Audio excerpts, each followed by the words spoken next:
episode 5 of Aussie Legends TV. This episode, I have an amazing opportunity to interview the longest IPW Unified Champion in history and a Santa Rumble winner. He is the La Flamba Blanca, or the White Flame, LFB. Thanks for doing the interview also. No, also, man, I think you're doing some really cool stuff. So, how did you discover wrestling? well, I was probably 5 or 6, I think, and I had Foxtel. I think it was on channel like 108 or something. And I was always a really small kid growing up, so I think it was like Evan Bourne versus someone else. Man, I saw him do all those flips and the shooting star presses, and I just thought, as a smaller guy, I said, "Yeah, that's what I want to get into," and just started following it religiously since then. So yeah, I keep finding every wrestler says Foxtel. Yeah, right. Yeah, I thought you could watch it on time in a row. Yeah, I thought you could watch it on. Yeah, and when you made your debut into wrestling, what was that like? Like, what was your first thoughts? Oh, it was the coolest. Well, first of all, I was so nervous. Like, I nearly pulled out. I was the nerves. It's hard to describe how nervous I was, but once I got out there, it was just really surreal to say that I can now say I'm a pro wrestler. I think I debuted with IPW in 2016. Obviously as LFB with the mask, and I think we had like 550 people there or something. It was really cool. My friends and family seeing me in a ring, and the crowd just gravitated towards me, and it was one of the coolest things I've ever done, and it was something that will always be in my memory. Do you still remember doing the match, or like? Yeah, mate, like it was yesterday. I remember the entrance. I remember who I went after first. I remember who threw me out. I remember everything. Yeah, and to get that athletic in the ring, what was the training like? How long did it take? Well, I was an only child till I was about 15, and I always liked the idea of doing like backflips and flips and stuff like that. So I was always at I think it was like flip out back in the day, and then bounce, and I always had trampolines, and I was always on trampolines, man, like just learning how to flip. And then I remember I was getting good at flips on trampolines, so I actually pulled my mattress off my bed and took it outside and started doing backflips on my mattress, and then just started, getting more confident, and then started going onto grass, and then now it just comes naturally, really. But then in-ring ability compared to just doing flips outside is completely different too. So, I had a lot of good guys to mentor me that was in IPW, the likes of like Bojack and Reaper and all those kind of guys. They helped me out a lot with being able to do that stuff in the ring. Yeah, what did you do with like Bojack? Well, Bojack's just, he's one of the best. Like, I can't talk about him highly enough. He's just so athletic. He just, he's always been he did trampolining and stuff, I think, when he was growing up, and he just taught me the do's and don'ts, really. Don't do this, do that. And when you got someone that you look up to, you just kind of stick to it. And he really helped me out a lot with the athleticism in the ring. So throughout your career, what was your favorite moment you keep rethinking about? I mean, winning the unified title was definitely, that's pretty special. Having friends and family, be there for that, and being the longest reigning. I'm not sure if it's still that, but I was the longest reigning. For it is. Oh, there you go. Yeah. So I think that's pretty cool to be part of history still. But then I got to defend it. I defended it in Townsville, defended the unified title in Townsville, which was really cool to bring the title to a different company. And then working wrestling people, the different likes of I had a fatal 4-way with some good wrestlers, and working with Tim Hayden, and just the whole unified title reign was just really surreal. I had some really good moments with it. What were you thinking when you won the championship? Oh, good question, man. It all just kind of happened so quick. I didn't really expect him to kick out, to be fair. When he got that 3 count, and I remember just hearing the scream of my mum being so happy, and I think I was, got into tears, and one of my best mates from school was there, and hugging my mum after the win, and just finally thinking after 6 years, it was 4 or 5 years of hard work, I finally could say that I've won something which was just awesome. Did you realize when you were going to break the record? Did that happen? Well, it's kind of, you don't really count, really. You just kind of keep defending. You just want to keep winning. You know what I mean?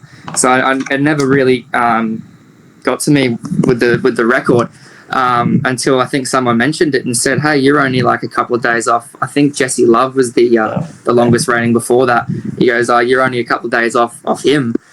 And then of course COVID happened, so then they put a freeze on my title reign, and I had to win my next match to be the longest reigning, and then so like I said, man, they didn't really take much notice of it until it got mentioned, and then once I found out that I needed to win one more, it drove me to win that last one. Now it gets mentioned every single time you come to the ring.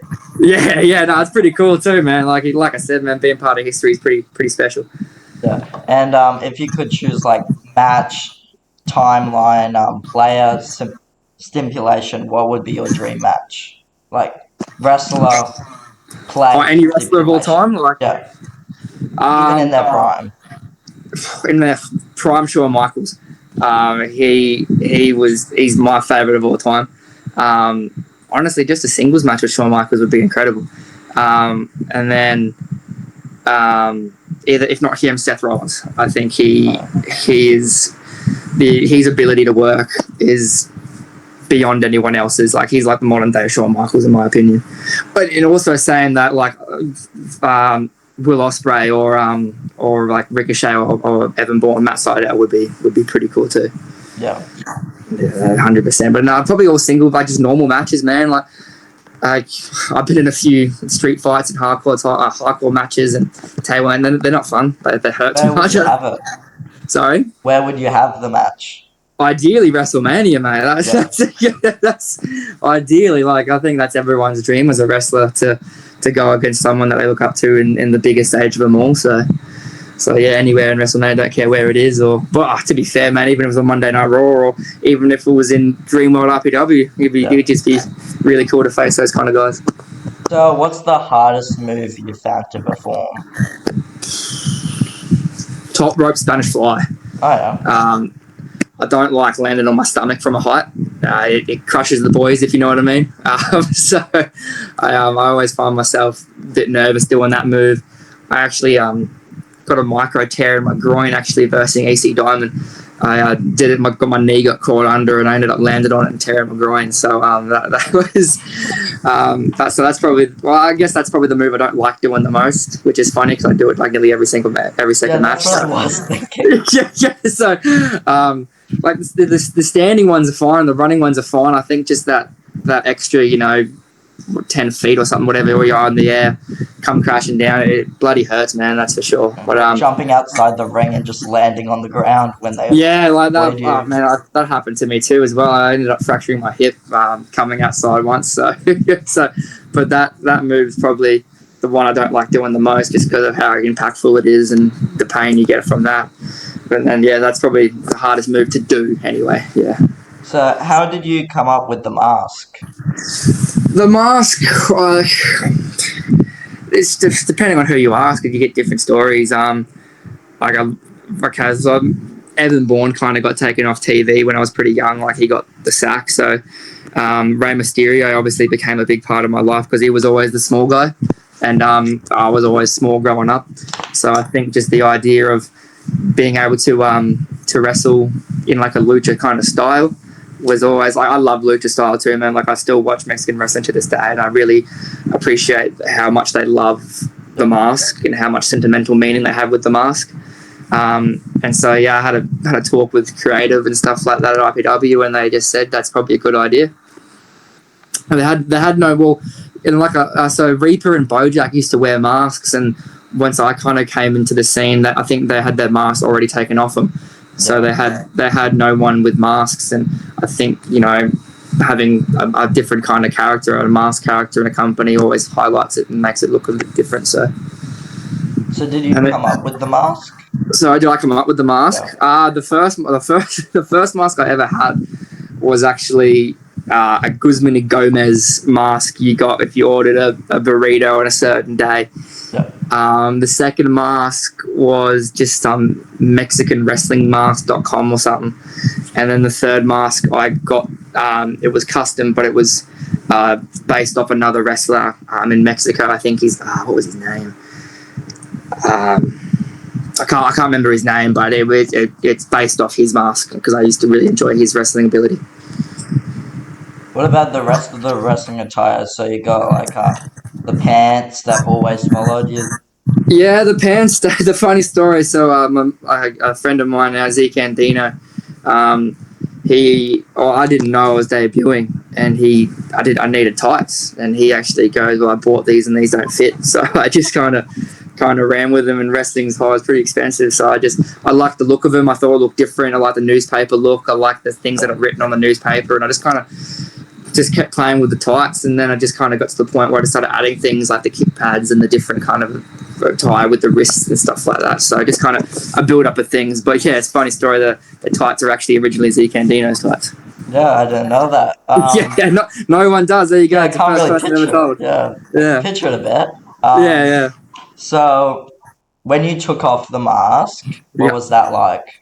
A very surreal moment. I could breathe for starters.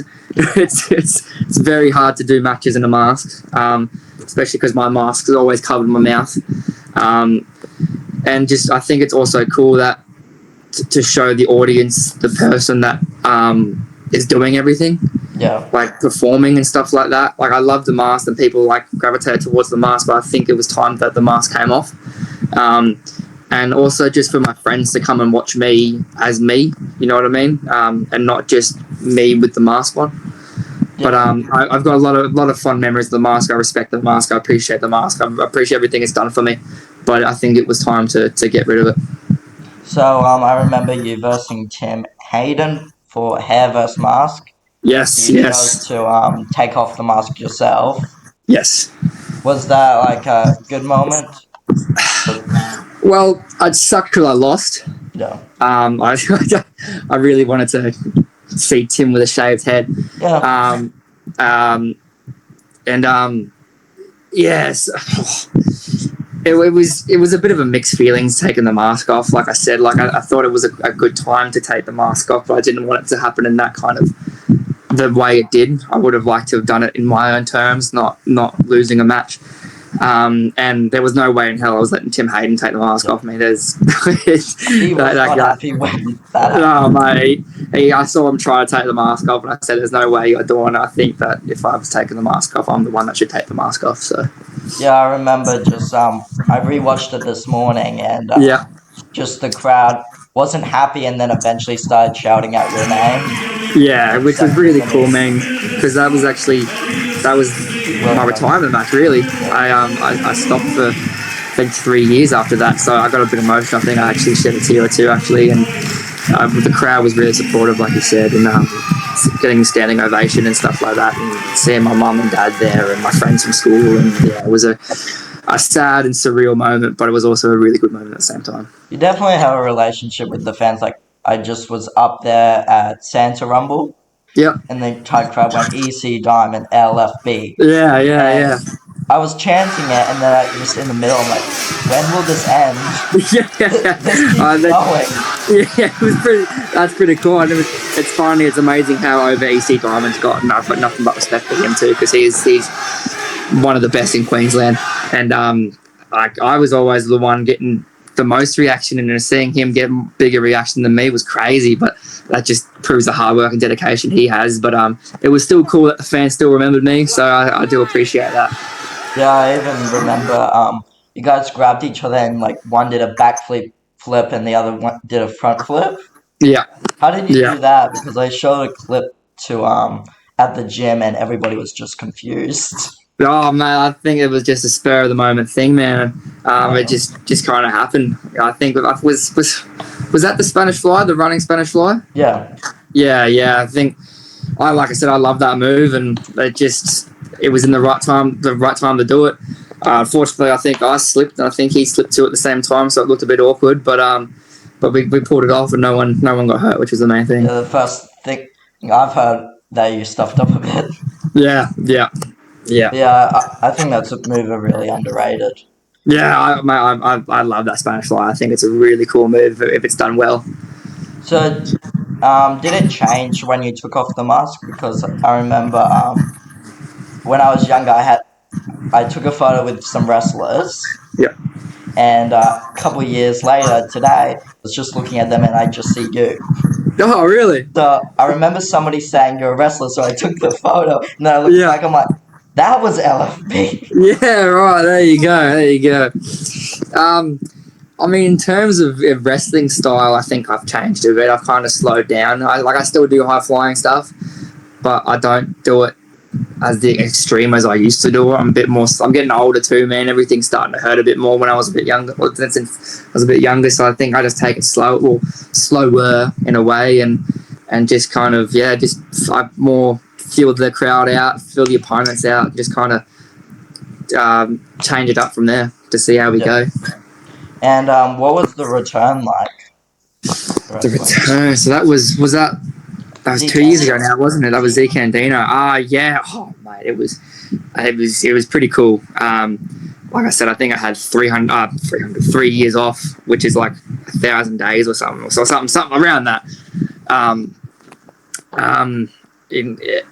to do it with someone who I consider a really good friend, Zeke and Dino and I we've travelled to everywhere really, to Tasmania, and we've been on, we've shared the road to, he's a really good mate.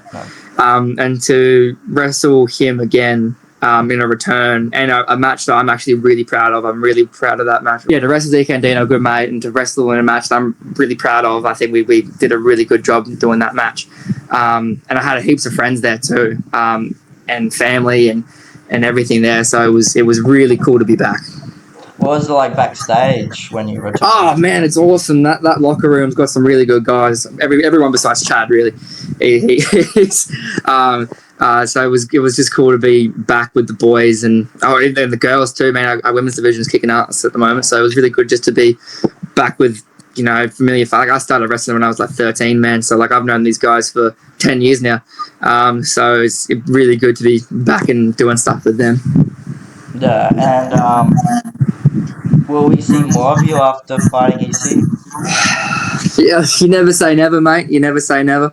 Well, I never thought I'd come back after 3 years, so I'd like to say yes. I've still got more in me. I'd like to go for another title again. I'd like to capture that heavyweight title. So, we never know what can happen there. So, if you could return, who would it be? Against? Yep.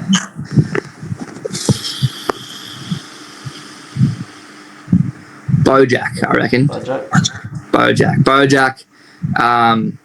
There's so many, man. I was just talking to him last week, and he said he wanted to return too. Yeah, nah. So like I said, he's like a mentor to me. So it'd be really cool, and because he's the best high flyer in Queensland too. So I feel like we could have a really good match. Bojack's definitely up there, but there's everyone, man. Like I'd love to face Jesse Love again. I'd love to face Zeke again. I'd love to face EC again. I'd love to face Tim Hayden again. Really, Toa, Moko. We've got some really good guys on the roster at the moment, not just from IPW but in Queensland that I'd love to face. But I think Bojack would be the one that I'd really want to face off with. Is there any wrestlers that you haven't versed that you wouldn't mind? Well, Bojack. I've never faced Bojack. And then there's also Moko, Toa, believe it or not, Chad. So that's just from IPW. There's a few guys from other companies that I think would really be cool to wrestle with, but those guys specifically. But man, IPW roster is stacked at the moment. I think they should be very proud of the creative people that they've now got and stuff like that. So yeah, and would you commentate for IPW maybe? God, I haven't done that in a while. I would. I would love to make some. I'd just like to be back involved with the wrestling community, especially IPW. Like, that's my home. That's where I've done everything. That's where, that's always going to be my home. And the commentary. Wow, that's what I fully forgot about. That was good. I'd love to. Yeah, no, it's good on you, man. You done well. I fully forgot. Yeah. Yeah, I would love to. Like, me and Jace had a good fun when we commentated. Now with PK Mugen, I think he would just be. He's such a funny dude. Yeah, I So just I'd love watched the to. video of you guys this morning too. Oh, yeah, yeah. What is the show called? When they returned, you were like in the crowd. I think. Oh, yeah, I Yeah, remember that because I it was remember like no PK. something. Yeah, I'm not too sure what it was, but I remember when PK used to come watch us before he was commentating. He used to always shout my name at the start of every show. So I thought I'd return the favour, but I'd love to commentate with PK. I think he'd Yeah. be hilarious. He did credit you as somebody that got him in.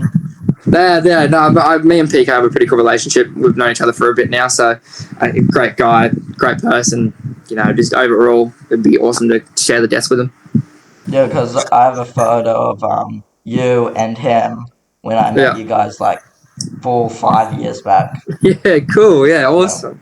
That's And brilliant. one other thing, I'll do one statement, one word. So I'll like mention a wrestler, and you describe them in the shortest words possible. All right, EC Diamond, legend. RIP, That's that's a fun. Um, creative. Tim Hayden, Dick. Zeke, Brother. Poa, Oh, one word for Toa. Incredible. Scroll, One word for him. Was didn't really. I've had a fatal four-way with him. I think it was my first title defense. I think it was at a show called Reunion when a Hawk passed away. We did a reunion show. It was me, Tim Hayden, Sorrow, and Slam and Sam. It was a really good match actually. I probably there won't be one word. It might be a sentence actually because he's been around since like the beginning. Like he's been around for years, and he still puts on absolute classic matches. Like he underrated, I reckon is the word I'm looking for. Underrated. yeah. And also thought of the other one, Ash. Ash, wow, that's a name I haven't heard And in a long time. also, I'll mention one story about Ash. In my Yep, defense, I was 9. I thought he was the Undertaker. yep, that's understandable. I think because I actually used to watch IPW when I was 7, 8, and 9. Like, and that's going back a few years now. And he was wrestling. Now I thought he reminded me a lot of the Undertaker as well. But God, Ash. No, but I was yelling it. Oh well, yeah. Oh, okay. He like That's came cool. up close, and I was like, Undertaker. Yeah, that's crack up. One word for Ash. Um, scary. Yeah. I remember when I used to watch him. He had the dark music, the dark face paint. Yeah, he was a scary bloke. Yeah. And Bojack. Oh, one word for him. Iconic. Fan questions Yeah, sweet. from Clark. Will you ever go full time? Back full time wrestling again. You never say never, mate. Like I said, I do want to go back for a couple of titles. I'd love to win the Unified again, and I think I'd love to call myself the IPW Heavyweight Champion too. So, Yeah. I think I need to be full time for that. Why did you make your return? That's a good question. Good job, Clark. I feel like I left things unfinished. I feel like I had more in me. I towards the end of my first run, like I lost the title, won the Rumble, lost against Luxford, and then lost against Tim. So it was all pretty. It happened really quickly. Yep. Like there was no breathing room. It just went from losing the belt, which was heartbreaking, to winning the Sandal Rumble, which was awesome, to Tim costing me the heavyweight title with Luxford, to losing to Tim in the hair versus mask match. And I just think it was just real, I don't know, real surreal, real sudden, and And so I just thought I had more in me, and some things that prevented me from being full time, but we're trying to work back to getting there. Yep, and last fan question from Clark. Best fan interaction or a fan reaction. There's been a few. It's actually funny Clark mentioned that because he sent me a video. When I won the unified belt, Clark was actually in the ring, in the crowd as a young kid, and he was filming, and I hugged him and celebrated with him. So that was pretty cool.